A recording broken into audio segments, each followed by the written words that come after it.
You can have a $1 million dropshipping store and still basically own yourself a job. I know guys doing 80K, 100K per month who are still stressed, cash poor, run off their feet every day, still working in their business, wearing all the hats, and they're simply just stuck. Some are even doing this while they have their 9-to-5 job as well. I know when I first got into high-ticket dropshipping, I was amazed by the guru screenshots from the guys in the courses who looked like they were crushing it. 50K this month, 400K since joining, $1 million in the last 12 months. But let me tell you, nobody in that world talks about margin or profit because they all know that it's terrible. It's the big ass elephant in the room. Here's what you'll realize when you hit $1 million per year. Revenue means nothing if your margins are trash. Now, I'm not telling you that high-ticket dropshipping isn't good. I think dropshipping is an incredible place for starting, but it's terrible for staying.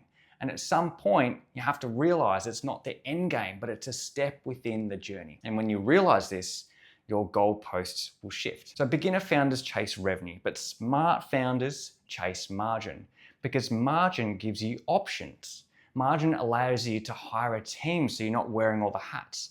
To advertise with more ammunition, you've got a higher CPA ceiling. To control some of the most important parts of your business that are in the hands of your dropship suppliers at the moment. So stock availability, fulfillment, the product itself, and the problem it solves for your customers. It allows you to survive bad months where things aren't as busy. And most importantly to me, it allows you to sleep at night knowing you're in control. To me, low margins equal a fragile business, and that is not sustainable in the long term. Needless to say, in my company, we don't just dropship. Yes, we start there, but we don't dropship forever. We dropship to actually gather data. So what we look at here is what sells, what doesn't, what our customers complain about or what they love about products that we're selling, and what's actually missing in the market. We're dropshipping for data, not for profit. The next thing we do is once we have the data of what we know will sell and why, we run it through what's called the product gold filter to generate ideas for our own branded product. So with this filter, we ask, can we replace what's already working with an improved version? Can we bring to the market what isn't here yet? Can we feature load our best sellers with better features? Can we use what customers love as our design brief? Can we use what our customers complain about as our advantage to fix the issues? Can we modernize our product in any way? Can we look sideways and borrow from other markets as well? Or can we de-risk our product with certifications? Every single one of these idea generating prompts does one thing.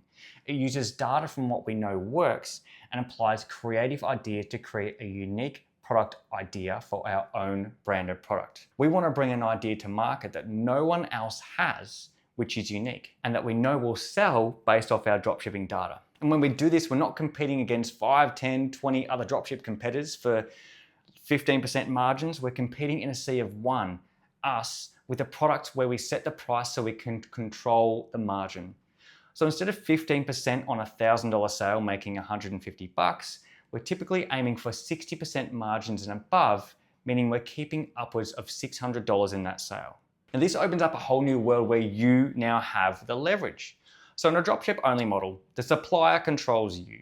You've got a low CPA ceiling, your cash flow is fragile, there's no real uniqueness to the ecom business that you have.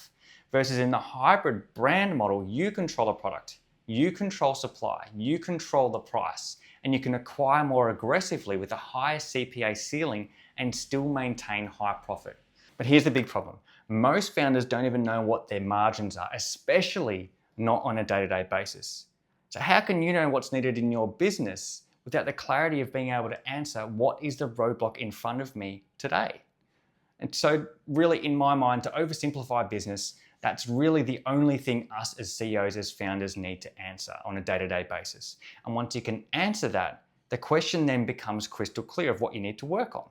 And once you do this for your business, I bet you'll see that it's not SEO, it's not ads, it's not another theme update. So what do you do now once you know this? You use the product gold filter, which we spoke about earlier, to generate ideas and create your own brand with better margins. And that's simply all my team and I do within my company. So that you can have this visibility yourself, I built a stripped down version of one of the main tools we use in our business every day called the Daily Clarity Dashboard. It shows you your revenue, marketing cost ratio, product cost ratio, overhead cost ratio, and real profit. And with this, you'll be able to identify the one roadblock in your business each day and make an informed decision on what needs to happen to remove it. So download it below, it's free, it's yours to use. And if you're stuck doing 100K a month and wondering why it still feels like you're working harder and not freer, watch this video here next where I break down the exact 5-step system we use to fix it.